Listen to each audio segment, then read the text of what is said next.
ಈ ಮಹರ್ಷಿ ವಾಲ್ಮೀಕಿ ನಿಗಮ ಇದೆಯಲ್ಲ, ಆ ನಿಗಮದಲ್ಲಿ ಆಗಿರುವಂತಹ ಹಗರಣದಲ್ಲಿ ತನಿಖೆ ಮಾಡುವಾಗ ಒಬ್ಬ ಕಲ್ಲೇಶ್ ಅನ್ನೋ ಅಧಿಕಾರಿ ಮೇಲೆ ದಬಾವಣೆ ಮಾಡ್ತಾರೆ. ಏನಂತ ದಬಾವಣೆ?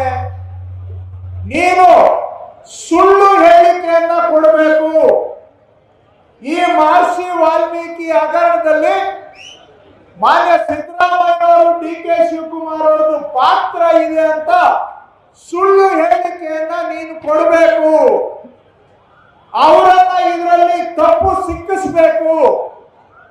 ಅವರನ್ನ ನೀನು ಸಿಕ್ಕಿಸಿದ್ರೆ ನಿನಗೆ ಕೇಂದ್ರ ಸರ್ಕಾರ ಎಲ್ಲಾ ರಕ್ಷಣೆಯನ್ನ ನಾವು ಕೊಡ್ತೇವೆ.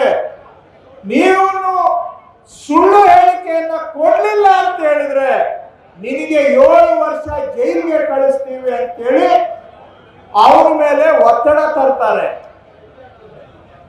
ಇವರು ತನಿಖೆ ಮಾಡೋದಕ್ಕೆ ಬಂದಿರೋದು ಮಹರ್ಷಿ ವಾಲ್ಮೀಕಿ ನಿಗಮದಲ್ಲಿ ಯಾರು ತಪ್ಪು ಮಾಡಿದ್ದಾರೆ ಅವರನ್ನ ಹುಡುಕಿ ಶಿಕ್ಷೆ ಕೊಡೋದಕ್ಕಲ್ಲ, ತಪ್ಪು ಮಾಡಿರೋದನ್ನ ರಕ್ಷಣೆ ಮಾಡಿ ಆ ಪ್ರಕರಣವನ್ನ ದುರುಪಯೋಗ ಮಾಡಿ ಕಾಂಗ್ರೆಸ್ ಸರ್ಕಾರವನ್ನ ಸಿಕ್ಕಿಸಿ ಮಾನ್ಯ ಸಿದ್ದರಾಮಯ್ಯನವರು, ಡಿ ಕೆ ಶಿವಕುಮಾರ್ ಅವರನ್ನ ಏನು ತಪ್ಪು ಮಾಡದೆ ಹೋದ್ರೂ ಕೂಡ ಈ ಹಗರಣದಲ್ಲಿ ಸಿಕ್ಕಿಸಿ ಅದರ ಮುಖಾಂತರ ಈ ಸರ್ಕಾರವನ್ನ ಬುಡಮೇಲು ಮಾಡಬೇಕು ಅಂತೇಳಿ ಪಿತೂರಿಯ ಭಾಗವಾಗಿ ಇಡಿ ಅಧಿಕಾರಿಗಳನ್ನ ಕಳಿಸ್ಕೊಟ್ಟಿದ್ರು.